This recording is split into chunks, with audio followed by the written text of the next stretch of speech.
afternoon, Dr. Mustafa, Dr. Saab. It's George Pliagas coming in. We've got a friendly panel, guys. We're here. We're very excited about this third live case from Grand Rapids. I want to thank you and Dr. Saab for putting on a fantastic live case display today.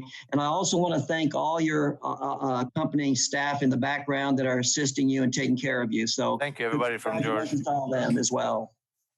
Thank you. I've got a few introduction things. We'll get right through it. Number one, Dr. Mustafa, congratulations on your 10-year anniversary of the AMP. You've done a fantastic job. We all thank you very much. Thank you. We've got a great panel here with Paul Michael, Martin Knowles, Kumar Madassari, and of course, Brian Fisher, just down the road here for me.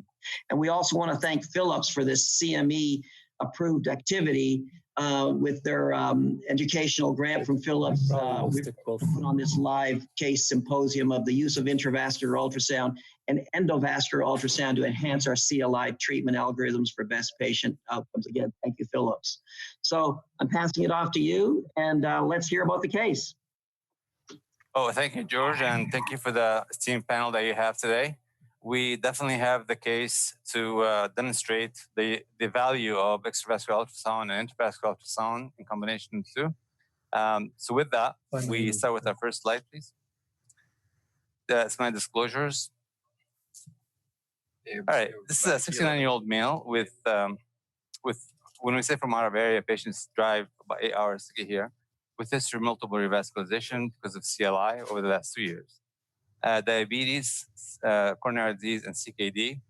Stage 3, as we presented earlier today, looking at the predictors of mortality and major amputations, actually CKD was one of them, along with diabetes. So this gentleman have both simultaneously, hyperlipidemia, and also has left first and third 2 amputations. Next slide, please. He's here today because he's got severe tibial pedal disease. And the Ctop analysis that we presented today, based on that, he's got type 3 and type prime 3 and prime 5. And that makes him a target of being at higher risk for major amputation and mortality. So really, the more we learn about CLI and associate it with different type of lesion characteristics or Ctop analysis or things like that, what we only find in that more mortality, the further the disease is. So in this case here, this patient has the worst type of CTOs. They're in the tibial arteries and the pedal arteries. Let me show you what we did so far. The first angiogram that we took. We started by, again, integrated access, and we took a look at the SFA and the profunda, and we stuck the common femoral artery just above the ostium of the SFA. SFA looks reasonable. And then the popliteal through the harness canal. Now, remember, this is an angiogram, so we're going to take an IVUS shortly and see what's going on there. That's a great point. Here's the popliteal tibial junction, right? Clearly, there's a questionable high takeoff of the PTE questionable, and the AT is occluded proximally, and the perineal has some disease in it. And the next shot should show us any reconstitution of these vessels. Here's the next shot. So I hope I made your day by showing you that this is a very difficult case. And that is actually what we deal with on a regular basis. We didn't really go and look for cases for today, which is just regular patients that were scheduled. That's very true. That's very true. You have great. This is the kind of case you get up in Grand Rapids all the time. Our partner, Dr. Einstein, calls them ACV specials. So with that, we plan on doing dual retrograde Schmidt access. Basically, again, access in 2 occluded tibial arteries from below, and in hopes of getting through the tibial arteries and then reconstitute the pedal loops. So bear with us as we start. And then in the meantime, while Fed is doing that from below, I'm going to get into the AT from above and try to help Fetty somehow. So, well, that's great. Any comments so far? Well, you've got two good, obviously you're doing a great teamwork technique, guys. I mean, he's got someone from below and somebody from above to go ahead and go after these very difficult lesions. Martin, what do you think about a dual technique? Do you ever use it in your place? Yeah, this is you can't ever argue that we're not that we're just showing the easy cases. This is a tough case. Obviously you've got distal reconstitution via your perineal, and you don't really know whether you have just hibernation of those vessels. I think that's where ultrasound really comes in very, very helpful. And that vessel actually looks much better than I would expect it to, based on what we saw in the angiogram. So I think, at least starting with one, maybe not both, is a great idea for this retrograde access, and see what you can do. In general, I think the ultrasound really, again, I've said this, the ultrasound really will add value at this level to tell you what you're looking at, because often, these vessels are spared and you're able to get up and get a pretty good approach retrograde this way. That's a great response, Martin. That's a great response. Yeah. So we see that Dr. Saab is trying to get into that distal part there. So trying is the right word. So both vessels are occluded, guys. George, this is going to be challenging actually for Freddy, but challenging for everyone who's going to try to do this. Maybe. Yeah. So he's trying to get into the PT, and I'm going to wait here to see if he gets into the PT, then I'll engage the PT. If he gets into the AT, the DP, then I'll engage the DP. Sometimes, the question that we get asked, why don't you work on a different artery? And then if you cross integrate, then that way he crosses retrograde and I cross integrate. We used to try that. We find it more efficient. As my colleague just finished saying, maybe focus on one artery today and get it finished. That is why we focus on one artery at a time. Dr. Mustafa, that some of our colleagues try to do this without the use of ultrasound, extravascular ultrasound for access. What are your thoughts on that? And do you always use it? Can you tell us your opinion? Yeah, George. We published a paper with 900 patients, and it looked at ultrasound guided tibial pedal access confirmed artery versus fluoroscopy, and the complication rate differential was significantly high, statistically significant. So with ultrasound, you can see the artery, as you can see here, and instead of poking around into the veins multiple times, you just stick the artery directly. So I find it difficult for me to accept the fact that we still do a tibial access without ultrasound, but again, George, you can only do the data and publish it, and then wait for the adaptation. Maybe more superficial. I can try. You're right. How can someone do this under angiography? Because the artery is not filling and it's spastic and negatively remodeled. You see that? Right. It's right. Almost completely collapsed. So actually, Freddy has to stick this almost 35 thousandths of an inch, basically occluded lumen. And put 18,000 of an inch, 18,000 of an inch wire in it. So let's see if you can do that. Dr. Mustafa, why is it question about the Schmidt technique? If you have a few words just to describe it, somebody from the audience had a question about that. I'm sorry, which technique? The Schmidt technique? Schmidt, yes. Yeah.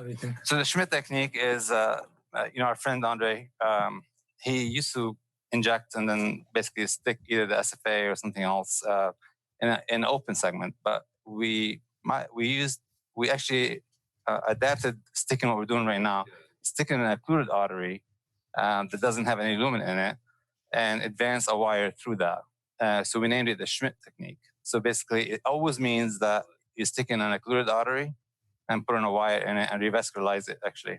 Without this Schmidt technique, actually, we would not be able to revascularize the number of patients that we do actually revascularize. Those are great points. I mean, we know from the literature that approximately 20 to 30% of cases cannot be accomplished because we don't have appropriate access. And I think once you get the skill set, as you said, to get retrograde and antegrade access, then you can raise your your success rate up to almost 95%. Absolutely, and that's what happened with us before the Schmidt access. We had a high success rate, but with the Schmidt access, we went up significantly actually. I recommend anyone that has CLI interests to adapt the technique. I mean, you can see clearly it's not easy, right? It's not something you can just go ahead and do. You need to have a good ultrasound technician with you, and then also a physician who's patient that is willing to give it a try. As you can see, the vessel is negatively remodeled. Right. And it's going to take some work for Fadi to get through this. Well, while Dr. Saab's doing that, Paul, down in Florida, do you use extravascular ultrasound routinely to get access? So Jihad, I'm going to use another needle. I'm going to use the first needle to trap the vessel. Okay.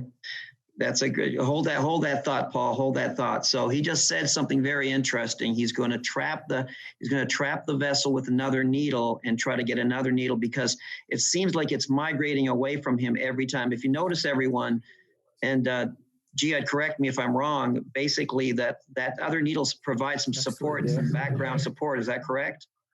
Yeah, so actually if you can see my hands here, what we normally do for this technique, you take two needles and you try to stick the artery, but the artery rolls. And as it rolls, you go into the adventitia. So you just keep the needle there. And you do it again, and the artery might roll the other way. And if it does, you stick the adventitia again. So actually you pin it down with two needles like this. And then you get the third needle and you go down in between. And that is a very good technique. Most of the time it's successful. So Fadi got one needle in already. The second one is going in right now. If he gets in the artery, it's good. If not, you get the third one and go in. So nothing else that he can do. That's the only options he has. The other options, I go do it. Then then we'll get it done. But no, I have to wait till then. Yeah. No, not so one thing that actually against Fadi here is the integrity of the artery is not the best. So sometimes you look at the integrity of the artery and it looks like there's good medial calcium, there's circumferential artery, but the lumen is occluded, but there's circumferential to it. In this case here, there's negative remodeling. So if you're talking about complexity or end-stage disease, this is it. So we picked something that is not going to be easy to get into because we want to show you something worthwhile. That's a good point. And for those of you listening, we're going to go over to Paul for a second. Paul, do you use it routinely down in Florida?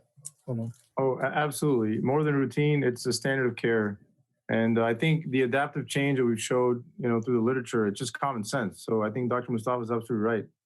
It's sad to see that that's not the common sense strategy anymore. The other thing I wanted to comment, Dr. Mustafa was mentioning integrity of the vessel. When it comes to chronic wounds, that severely affects the integrity of the vasculature as well. So just an additional component besides calcium, let's go to the DP or AT. The scar tissue around, the multiple debridements, that is one of the few things that makes the case non-successful. It can be, you're right. Brian, what about you in Nashville? Do you use it a lot? Ultrasound guidance is the gold standard, and I learned from the guys that are doing this live case right now. Never look back. Allows you to do so many different things and address true CLI. If you're going to be a true expert, I think this is where it starts. Multiple access points. Again, this is where I got my start, so it's really cool to see. And in Fadi's defense, this is almost an inaccessible vessel. This is going to be really, really tough, but I'll bet he still gets it. I agree. It's I like what Paul said too, guys. Standard of care. It's just and I know right now you can argue. There are several people around the country that'll argue it both ways, but I do think if you're going to do CLI work with the amount of calcium we see in these walls, and there we go, Fadi. There you go. Nice. Very nice. Nice job. Very nice. Told you. Yeah. There you go. Just took a few words from Brian. Yeah. Well, it's really worth watching it though. How long it took for him to get it, and it definitely going to make a difference. I still don't have a lot of purchase. So he's only got some purchase, not a lot, and he's gonna figure that out. So we're gonna do IVUS from above as Fadi works on it below. Right. Here you go. This is the SFA. And remember, the angiogram looked nice and clean. Do you want to show the loop under ultrasound? Yeah. Can you guys switch to ultrasound for a second, please? So Freddy's trying to create a Genelli loop. There you go. That's beautiful, actually. Now, all you have to do is rotate it. That's Correct. awesome. Very See how nice. it's Good propelling job. itself forward. Actually, on Twitter, there's been a few questions about the Genelli loop. And look how it keeps itself in the vessel. And you do it clockwise and counterclockwise, and it kind of keeps centering itself. This is beautiful. It's a great demonstration. Well, the addition of the addition of extravascular ultrasound and that you guys are adding shows you that you're staying true lumen, and that's the perfect tangent right there. Yeah, absolutely. And if it wasn't for the ultrasound, this case would not be actually done. It would not be successful. Exactly. I got to tell you right now, it's impossible. I mean, nothing is impossible, but CXI, we have it. I guess it'll be very difficult. So now what are you showing us? Yeah. Here's the SFA and the POP. Carl, do you mind magnifying, please? Sorry? Do you mind increasing the... Oh, your IVUS. Never mind. Yeah, I'll write it down to you. This is the area in the POP right here where we... So like some narrowing. And the question is, you know, when you have critical limb ischemia patients with the runoff that we have, would you treat lesions that are in borderline of 70% or not? I mean, do you leave them alone? Do you treat them? And if you do, how aggressive are you going to be with them? So here's a lesion right here that you may treat or may not. It depends. Remember, there's no good flow distally. So I'll leave that for discussion with you guys. Here's another one. Yeah, keep working. We'll talk about it here. And let's and here's another one right here. George, I look for an angiogram. It doesn't look bad, right? No. But here it looks, you know, maybe something needs to be done about it. So we'll keep moving. And it's very interesting, right? The P2 has a tight lesion, and the P3, here you go, right here. Let's just take off the posterior tibia right here. Change the MAC to 17. Now the to P3, 14. Change the MAC to 14. or maybe the TPT. Now I don't know what you want to call it. And it looks like reasonably okay. And as we go into the AT, and the AT has disease in it, and the wire so far looks like in a true lumen, but it looks like for a second there was in subintimal. So what I'm going to do actually, as Fadi is coming back from below, I'm going to use actually the IVUS to cross, and Fadi is going to use the ultrasound to cross. So that's actually a good combination. Can you show me how far I am down from you, Jihad? One of us can use IVUS guided crossing, and use ultrasound guided crossing. So talk about IVUS mediated crossing a little bit. That's a new technique and a new concept that many of us aren't aware of. Talk to us a little bit about it. Yeah. So they're doing, actually they're not using the fluoroscopy, so I can do that right now and show you. Okay. Here you go. So let's go back to IVUS, please. So yeah. So with IVUS, here you go. The wire is advanced, so I'm going to advance the IVUS, and it's showing me that I'm in a true lumen so far. Okay. And then I'll pull the wire back, unloop it. So let's put the fluoro somewhere. Here's a loop at the distal portion. Pull it back, and then advance it. And then advance the IVUS again. And it gives me comfort that I'm still in the lumen. Very and good. Then pull it back again, the wire. Because every time you pull it, it looks like Fedi just passed by in the subintimal space. So actually I'm more in the lumen than Fedi is. Because of the IVUS, right? The IVUS gave me the advantage here. I don't know, he's not actually. Hold on a second. Let me see where Fedi is. So we're gonna go contralateral oblique. Actually, we can see it in the ipsilateral oblique. But I mean, at least if you know where you are, if you know that you're in true lumen where the tip of the IVUS is. Oh my God. George? Sorry guys, Jed is trying to kill partner? the staff. So maybe we can do the tunneling where the tip of the IVUS is and pull my catheter back. You know, retrograde dissection, retrograde even perforation is not as concerning. Not that, and we learned that from Dr. Mustafa from the number of perforations he created, antegrade and retrograde. So we have a lot of experience. All right, here we go, guys. Nice. This is a nice image here. All right, so George, what Fed is saying that his wire from below should actually, that's you, Freddy, right here? Yeah. Right? So why don't you come back to here and I'll put a catheter for you. All right, so Freddy actually is in a true lumen here, and I'm in a true lumen. So I'm gonna stop and basically take the IVUS out.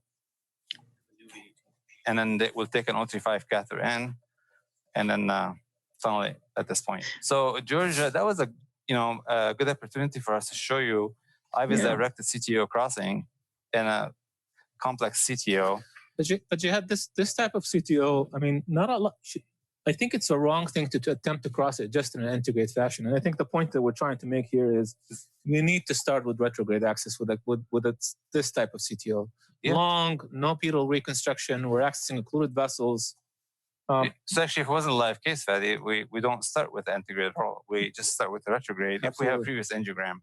So George, the point Faye is raising, in this kind of CTO, the complexity of the CTO is so bad. Can you push it in? That don't try to get access from above if you can't get access from below, because really you can't do anything. You can't take it You're exactly right, so, and you're exactly right about being able to access from below, because it facilitates crossing. And I think, Fadi, correct me if I'm wrong, but your Ctop paper illustrates this, that you and Dr. Mustafa wrote together on Ctop crossing. Is that true? Correct. So you really need to. This type of CTO has all the predictors of requiring pedal access. It's long. It's for all practical purposes a type 2 CTO. We don't need it. We're just gonna what do you call it? And so we have that quick cross from above and 018 CXI from below. And now Fed's gonna advance his wire into the quick cross. Now, there's a loop down here, right here, that I didn't cross, but Freddy had crossed it from below. Right. So hopefully. And I already have blood in my catheter, so. So he's in a true lumen, just waiting for the wire to come up.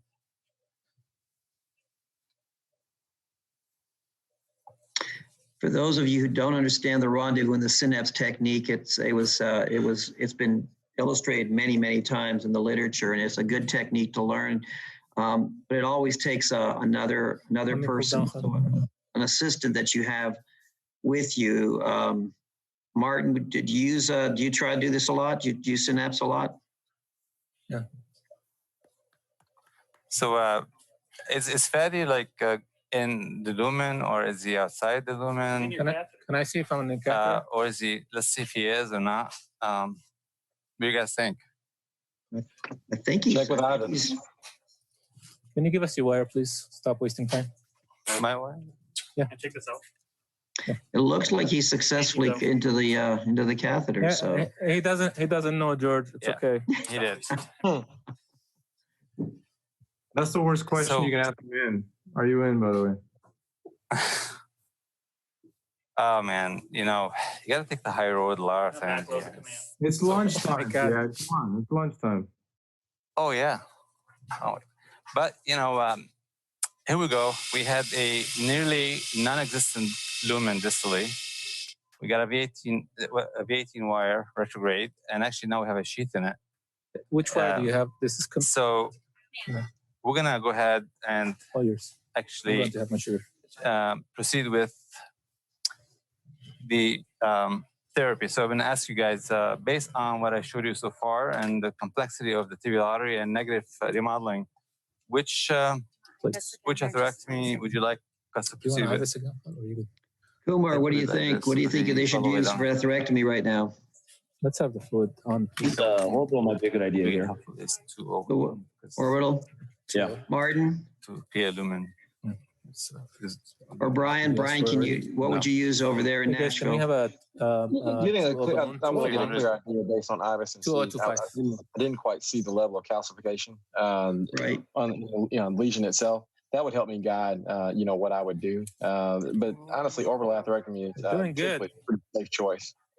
And what about you, Paul? Yeah. I want to know how long it takes Eddie to get his hair done every morning. Who to get his hair done? I'm embarrassed to be standing next to him. Actually, guys. George, you understand. You have a full head of hair like I do. The others don't, so it's okay. I apologize to all the media that is watching today. I'm sorry. I was just finishing the last case while you were eating lunch. George, I think with the type of crossing we have, they have all the options open. So yeah, I think that you're right. I think there's lots of different opportunities here. The good news is, I think you mentioned this morning, Paul, is that having a sheath down below any microemboli that, of course, disperse distally can be flushed out through the bottom. I think you mentioned that in one of the cases this morning. So I think that's a great learning point as well. But I think obviously, hold the wire, please. Orbital atherectomy, and of course, laser behind here as well. Laser. Yeah, I agree. I was gonna say, while they have, since they have single wire control here, this is open 014 wire to run IVUS from below, and then you can do your work from above, or vice versa, depending on the size of the sheath you have below. But with 014, you can go. Brian, I like your idea actually, Brian.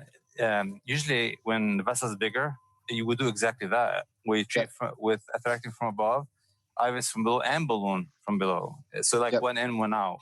And if you finish in efficiency and safety. So George and Brian, back to you on this lesion here in the pop. There's multiple tenon lesions. Do you want to treat them or not treat them? Sue? Personally, I think you should treat them if you've got the time, because number one, I think every lesion in tandem takes away a little bit of the perfusion pressure to the lower extremity, but that's my personal feeling. Anybody on the panel have any thoughts about treating lesions? I do, George. I don't mind taking that question. So I think a CLI case is a process, like a painting, and we can't look at things just in silos. So he's painting a picture, and to leave it incomplete. And I love what you just said, perfusion pressure. We're trying to pressurize that foot to heal wounds. So look at it as a complete picture. Just take care of what you can with the best options. And, leave no lesion behind strategy, but just paint the picture you want to get the result the patient needs. Yeah. No, I agree. I agree with you there. So what are you using right now? Switch to 3040, please. So we picked a 1.4 laser. Okay. And the reason 1.4, actually, in case anyone is curious, because of the negative remodeling distally. So we need something that can accommodate that and organize thrombus that is present there. We're hoping that we can hopefully alleviate some of it. Now, once we get here through, we'll open the sheath distally and allow for any micro debris to get out instead of going distal. And that's, again, it's a common sense that we do it. Since we have the sheath, then why not, right? So we do that. Go ahead, open the sheath. And then the sequential balloon angioplasty, I really would like to iterate a little bit about this today. Take half of it out. So we're going to take a 2 by 300 balloon and then a 2530 and then a 3035. And you'll be surprised, actually, how nice this artery will look toward the end. What do you guys think about this sequential balloon angioplasty? Well, I think it's a good, let's ask Martin, what do you think about sequential angioplasty in the tibials and popliteals? Sorry, I'm cutting in and out a little bit, but no, I agree. I think, honestly, I like laser for this case. I think sequential ballooning up to an appropriate size, especially will aid in, decreasing the amount of recoil as much as possible. That's right. Recoil's not your friend, is it, Kumar? I mean, let's face it. I mean, you can come back 10 minutes later and all of a sudden I've got this frown on my face because the artery doesn't look as good as it did. So, but I do agree. I think sequential angioplasty is important. Sorry to interrupt you. I just want to show the value of having a floss system. Ben, our interventional ultrasonographer, is pulling on the wire. I'm pulling on the wire, and Gia is having a hard time advancing the catheter, so we're going to keep pulling. Go ahead, Ben. Okay. Pull. Activate. So actually, the procedure would have stopped here if we didn't have the retrograde access, because we can't advance. The other thing we could have done is we could have put a 7 French multi-purpose guide and put the laser through that. That's for additional support. But instead, we just use bend or an retrograde axis.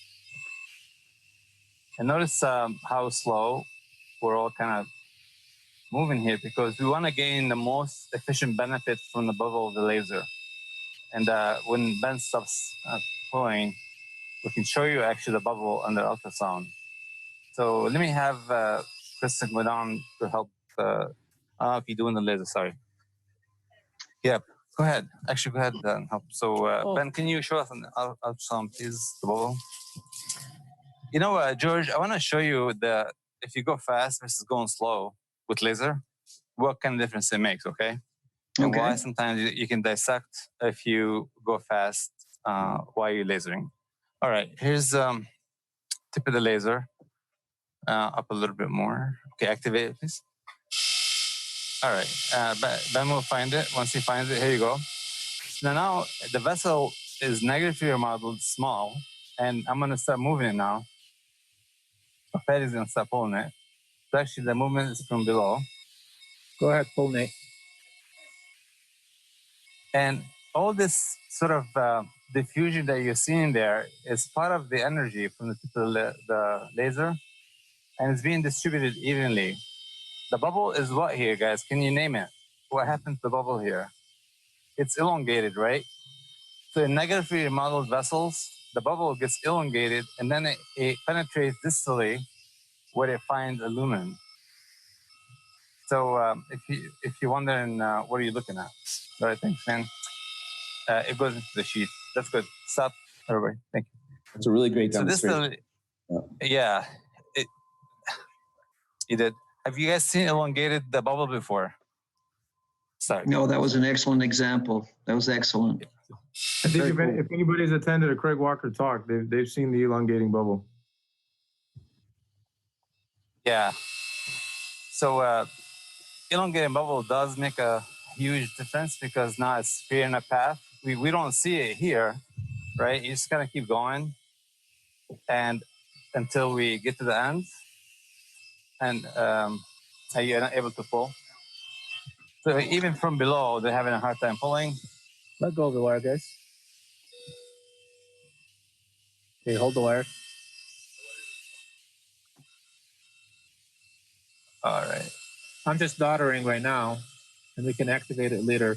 But I just want to show, like, you're not going to be able to do this if we did not have a floss system. Very true, right, very true. Catheter is coming back. Let's have that. We're going to start with... For people starting out, how fast would you recommend they go with the laser, Jihad? Like I was doing earlier, very slow. About a centimeter, yeah, about a centimeter. Okay, centimeter per second or so. 1 centimeter, yeah, 1 centimeter. But you know, we all get impatient and we try to do it faster. You know, when you go fast, you don't really get that much benefit. So in atherectomy in general, really, you got to go slow to finish fast. So fast laser cause dissection, fast anything atherectomy cause dissection. You know, you always say that, but you never follow these rules. I don't have any dissections. What are you talking about? Okay. You guys are the... Go as fast as you want to crash. Dr. Mustafa, are you guys, if you're treating SFA, let's say with laser or any, are you typically using a filter for those, or in general, are you feeling pretty comfortable without anything? Yeah, great question. You know, that's a... Why did you ask that question today, Kumar? Let's see. Thank you. So yes. I will tell you something that we do in our strategy. Whenever we have CTOs, ISR, or actually a traditional CTO, we've actually been doing thrombectomy on those patients. That's been my practice and Jihad's practice. And we do not necessarily use a filter. We rarely use a filter. And that's a paper that Jihad, you published with Dr. Davis, right? That showed the risk of embolization after following that strategy was extremely low. That, and also we used a blood pressure cuff on the calf. Yeah. So and for tibial vessels, I personally feel that putting a filter in tibial vessels is a cause of problem more than anything else. And the other thing, if you notice, our threshold to placing pedal sheaths is extremely low. So it acts as a poor man embolic protection. You're protecting the distal circulation. So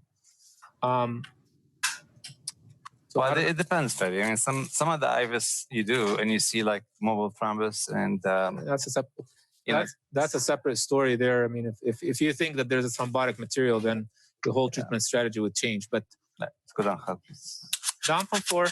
Can you go to? You know, you're right. If you do think that there is thrombotic debris, or what I can see it can call, you know, congealed sort of old blood there, it's nice to be able to use some of the devices to remove some of that before you intervene. There's nothing wrong with that, but I think that's a great technique to add to your toolbox.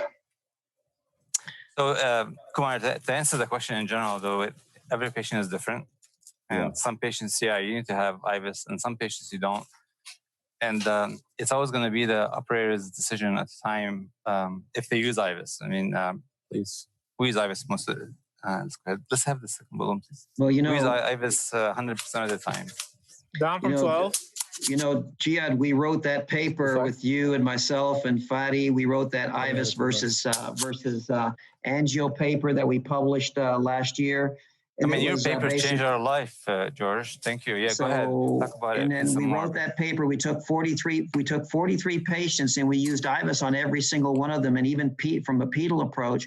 And it changed the size of our balloons. It changed the length of our balloons, and it changed everything that we did. So IVUS is a very, very, and I'm not saying this for any other reason, but I think IVUS is a very important tool to get the best possible patency results. Would you guys agree on the panel? George, based on your paper, I mean, our paper, but we can't, I mean, you're the first author, good job, by the way. It was a great idea. Based on that paper, George, we altered the course of therapy today for this patient, correct? Right. I agree. We're not going to treat the popliteal. So the course of therapy was altered toward a positive outcome. So without it, we would have missed high-grade stenosis in a CLI patients. And also without the IVUS, probably would not be as aggressive coming down from above in the true lumen, because the retrograde wire was in a subintimal space. Right. So actually, look how much IVUS is added so far to the care of this Ryan, we're having some pain. So it's a great paper. I hope more people read it and follow the recommendation from it. So notice here we're doing about 1 minute per inflation. This is not our final therapy. So this is a 3.0, 2.5. So this is 2.5, 300. And after that, we're going to take a 3.0, 3.5 and inflate it proximally. Any recommendation or sizing, or you want to re-IVUS? What would you like to do next? Guys, what do you think you should do? Brian, what do you think you should do? I think you guys know what I'm going to say. Re-IVUS it. Let's take a good look. Take a good look. Okay. 12. I was going to show the balloon. Kumar, what are you going to do in Chicago? You want to inflate it? You want me to inflate it?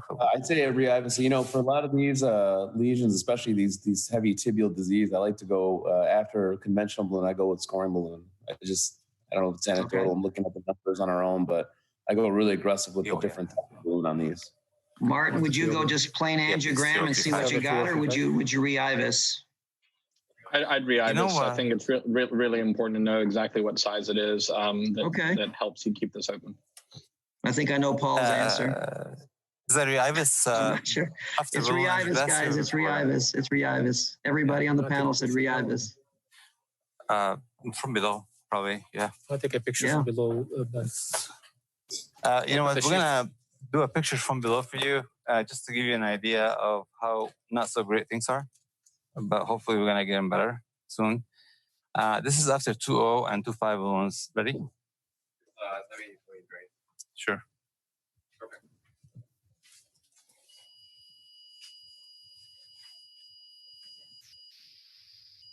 There's no dissection setting. Yeah, because I access the vessel. So George, back to our discussion earlier. So with the Schmidt access, the overall outcome for this patient is improved significantly. Without the access today in an occluded artery, this patient would not have a revascularized major tibial artery. So you see the evolution of therapy in CLI. I mean, it continues to evolve, and hopefully this will be a great distribution to everyone to start utilizing at their centers. And don't take the example of today as being the standard Schmidt access technique. Today, this case is extremely difficult. We just want to show something difficult, but usually the vessels look much better than that, and you can access them easier. No, I think that's a great point. And in our faculty this morning, I think we were talking about everyone, including Dr. Zeller, that you've got to have a certain amount of experience to tackle difficult, complex lesions. Dr. Saab, let me ask you a question. When do you think people should start accessing occluded vessels if they've never done pedal work before? 100 cases, 50 cases? When do you think they should start tackling something like an occluded vessel? Yeah, that's a great question, George. I think one of the most important thing is A, do they use ultrasound in their practice? Is it 100% of the time? And B, I think, and this is an arbitrary number, right? But sure. But I think 100 cases will offer you some comfort in understanding how these vessels look under ultrasound. Is that okay there? Yeah. Just you'll be able to understand these vessels very well on the ultrasound, and you'll be able to discern like which true vessel, what's vein. So I think 100 access like normal access points will be a reasonable target. That's what at least what I tell our fellows. And can I have a 60 by 100? And we have a 60 balloon. Okay, thank you. So I think someone mentioned scoring balloons, so that's a good idea. Actually, thank you. We're gonna open one and use it. As you can see proximally, look at the vessel still looks like it's got a waist in it, despite the fact that we have a 3.5 millimeter of a balloon in there. So we're hoping the angio scoring balloon will help in this setting. So, and the way to use the, I think it was Dr. Fisher mentioned that. Brian, you want to tell us how to use your balloon when you use it, scoring balloon? I think that was Kumar. I think it was Kumar. Oh, I think it was sorry. Kumar, actually. His name is Kumar. All right, we'll go back to Kumar. He's not as good looking as Brian. Look at the hairline. I'm sorry, Kumar. Oh boy. The humility is abundant. Down from 12.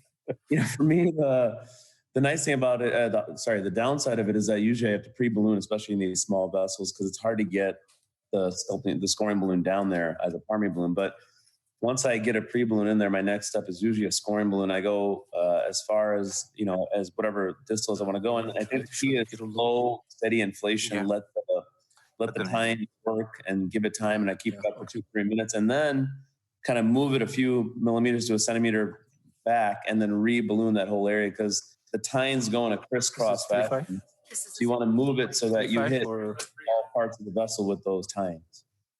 Yeah, that is really a great point. And this is how we've been using it in any lesion that we're trying to get an impact on, or leave an impact. Guys, how much time do we still have?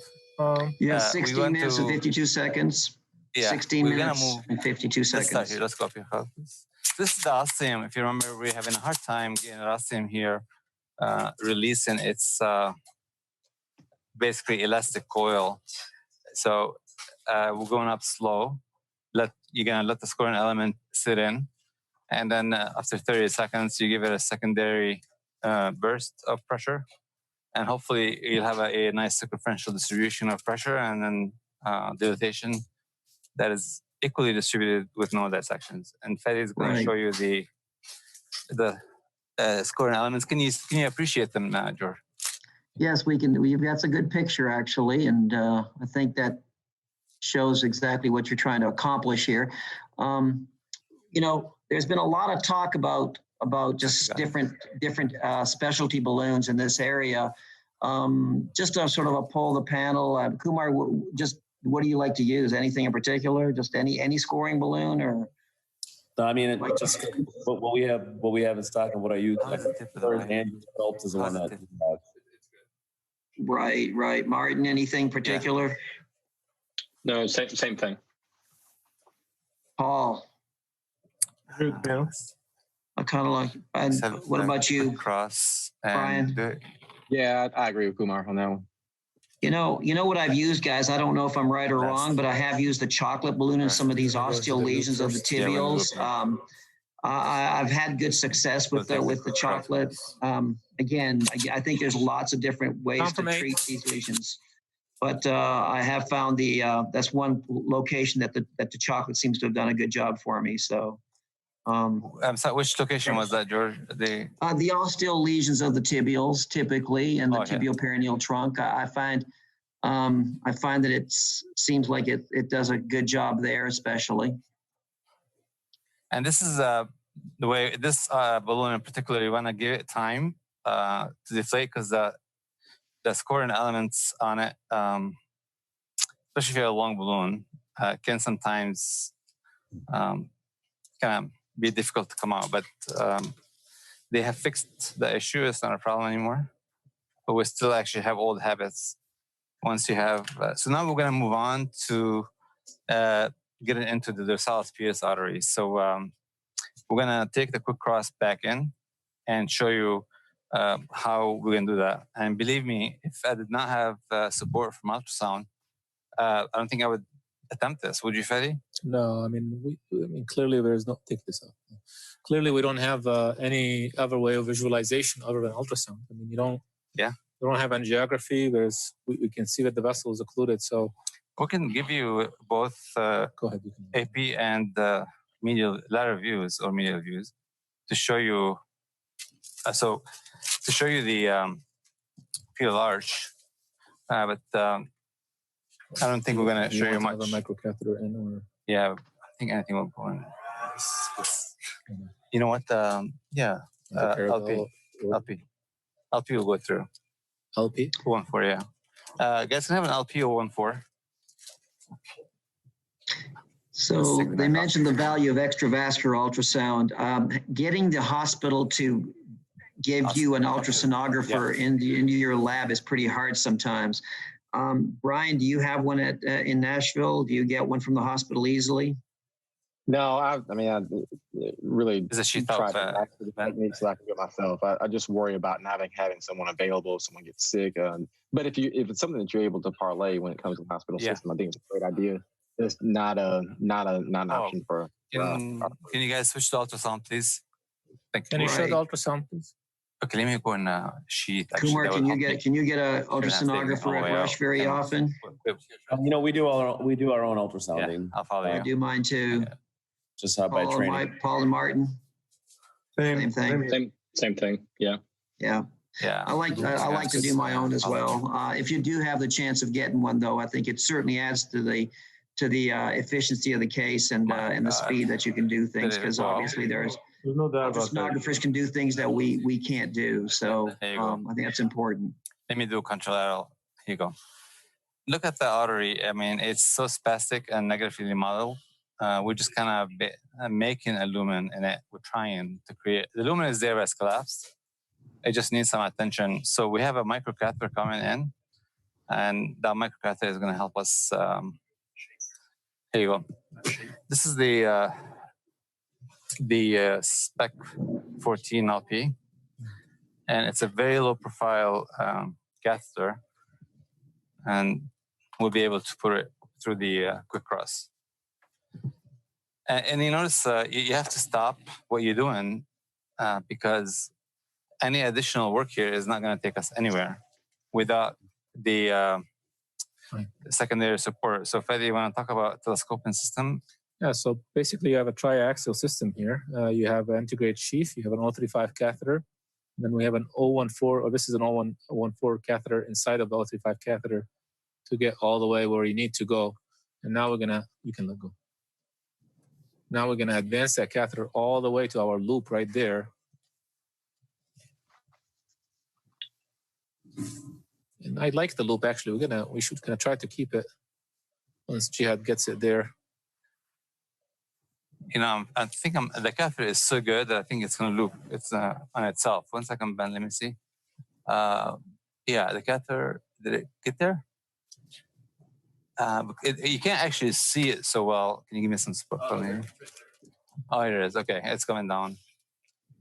Okay, here it is, right here. So now we don't want to lose where we are because, so Fadi, go ahead. So Fadi is going to pull the wire and then redirect, stay in a true lumen. And Ben is going to help him. Wow. So you're in a lumen here, awesome. So that spec really provides good support. And Fadi, just something good here or bad? I'm not sure. Let's find out. Then yes or good? Yes or no? Yeah, you're right. Oh, distally? Yeah. Okay, awesome. Would you like to say sorry? I'm sorry. All right. You still have to ask if you're in, though. Can you take that file back so we can...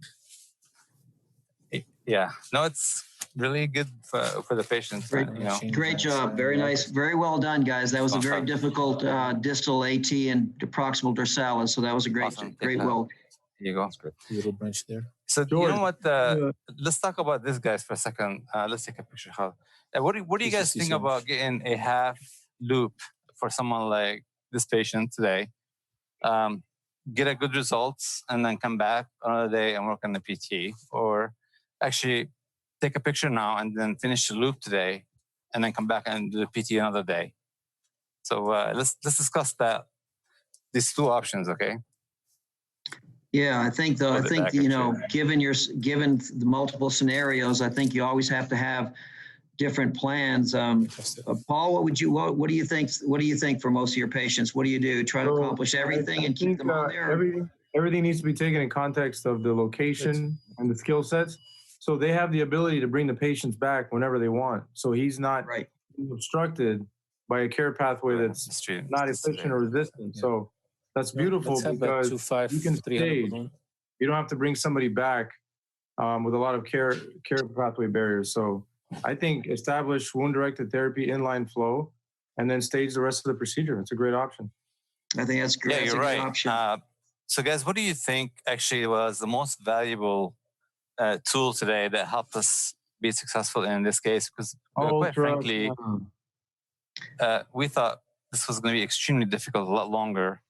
But I think my hair. Besides Fadi's hair, what was the second? It probably took longer to do your hair than to finish this case, Fadi. Guys, I think really honestly, to be honest, I think the combination of EVUS and IVUS here certainly allowed us to make sure that we're in the true lumen, that we had good flow down the arteries, and that we were able to access appropriately. So I think it's a great combination. If you don't have those things in your toolbox, certainly you've got to try to get them. You know, I think that's important. Kumar, do you agree? I think totally. I agree. You have a lot more confidence in your treatment by what you're doing by using these adjunctive tools. I think back to the question about fixing the other vessel and all that, and you know, I think with these tools, our efficiency and our delivery is much faster, much better. So I think it gives us the option to treat more than one thing at once, depending on all the other factors. Right, right. And I think that's one of the beauties of being able to stage people. There's nothing, I don't think there's anything wrong with that word at all. I think you've got to, you know, you've got to do the best you can, perfuse the foot as much as possible, and, you know, come back and treat again. Dr. Mustafa, what are your thoughts? I'm with you 100% because we know if we get greedy and try to cross over, from experience, man, you learn a lot. So you try to get crossover and find the plantars, and you end up dissecting or causing spasm of the DP and the branch coming off of it. Then you lose everything because of that. And you know, I've clearly experience teaches you a lot of lessons, good and bad. The good ones here is, you know what, this is great for this guy. He didn't have any of this before. Let's just stop here and bring him back another day. And this is where a lot of our colleagues will say, I don't know when to stop. You know, I've learned from experience, when you get something this good in a patient that have a very difficult anatomy, walk away sometimes is actually, you know, walking away sometimes is actually better than doing more. So we're going to walk away if everything goes well right here. Here you go. So that's a 2.5 balloon, okay? 2.5 by 300 balloon. And we're going to go up. We had a question. Yeah. What wire were you guys using to cross that DP? You know, we use the same wire we started with. Which wire do you start with? The command wire. The command. We started with the command, and we finished with the command. It's a single wire. And, you know, Kumar, to be honest with you, what crossed today is the ability to see where to go. So whichever wire we had, we would have directed it into the right direction. Right. What Ben is trying to show us here, and I really appreciate that. Thank you, Ben. What he's doing here is showing us, without us asking him, see the waist that is there? Can you show it again? He's showing us that the ratio between the balloon and the vessel are okay, but there's a waist right here. Here's one. And this is probably like multiple CTOs that were there that we didn't see them. And the ratio, though, you can see the balloon is touching the walls. So the ratio is 1 to 1. That was a great point. Making sure that balloon is 1 to 1 with the wall. If you're seeing space between them, increase the size, increase the diameter of your balloon. Correct? Yeah, absolutely. And then Ben, can you go up toward the AT a little bit more? Yeah, thanks. So here you go. Look at this here. How actually you see this beautiful, connection between the wall and the balloon. And how many hemispheres? We're only 10 hemispheres, so I think this is great for this patient. I always say if you're not touching the walls, you're not providing therapy. So you're just floating in free space. So yeah, absolutely. So we're gonna go down here 2 minutes and take some pictures for you guys, and we're gonna fix the popliteal on our own because we only have a few more minutes. Okay, with you. We've got 3 minutes. Yeah, we've got 3 minutes and 47 seconds. Blood pressure, guys. Okay, yeah, we'll just show you the result of what we just did. We're going to give 100 mics of nitro. Pressure is soft. And then we're going to do a subselective imaging. So, George, your paper's still helping us here. Data-driven, not class 1 evidence, but data-driven approach. So this image here determines the next step for next time, okay? Right. So now we know when we come back that we do have a way to go from the DP to the plantars and fix the posterior tibial and plantar arteries. Now the next picture is going to be to show you the access site. We get a lot of questions about the access site. So you might see some spasm. And if there is spasm, what would you do about it? So with the blood pressure that low, you actually take a balloon back in and you inflate it at low atmospheric pressure. For how long, Jed? For how long? Just a minute or 2. That's it. Okay. So we'll touch that one. I mean, we predict that we're going to see it, but if you leave it alone right now and we have time and show you later, it will be gone. So that's a superb result, guys. That's just beautiful. Thank you, Brian. Very nice. Thank you, everybody. Very well done. Very well done so far. And then we're gonna show the recommendation by Dr. Kumar, our esteemed colleague here, who recommended uses score and elements approximately. Thank you, Kumar. Kumar, I think that was a sarcastic comment. Oh my goodness. Kumar, that was I would not take it, man. Fadi is so jaded. I think he's jealous of your hair, man. That's definitely not nice. Yeah. That looks great, guys. That looks beautiful. That looks beautiful. Kumar, that was a great suggestion, man. Thank you for recommending the NG score. Can I have the wire again, please? So, guys, this is really great state of the art. Showing the fact that there's completely occluded vessel, negative remodel doesn't exist, and you get access in it, and actually you rebuild it. I mean, this is the future of CLI. Yeah, and we got to show IVUS run. You want an IVUS run? Absolutely. How many minutes do you have? As you guys go on, I've got a little housekeeping duties to do. Number 1, we encourage everybody to visit the exhibit hall and connect with everybody. I think it's very important. 5 to 7, there are the workshops. So if everybody could get on the workshops, it would be a Brian, great I'm sorry, idea. bro. We'll do it and show it to you later, okay? And of course, there's posters up throughout the virtual part of the lab. So just go ahead and visit the posters. And again, we're all here for all of you for networking in the networking lounge. You'll see the whole panel and everyone available, including Dr. Mustafa and Dr. Saab when they're finished with the case. But honestly, that was a great case, Dr. Mustafa, Dr. Saab, and your whole team up there. Congratulations. Great case. Thank you very much. Thank you, everyone. And thank you for this esteemed panel, really. Thank you, guys. Great panel. Awesome panel. And thank you to Phillips for helping putting this CME course on today. Thank you so much, guys. Phillips as well. Thank you, guys. Thank you. Have a good day. Thank you, everybody. Thank you. you.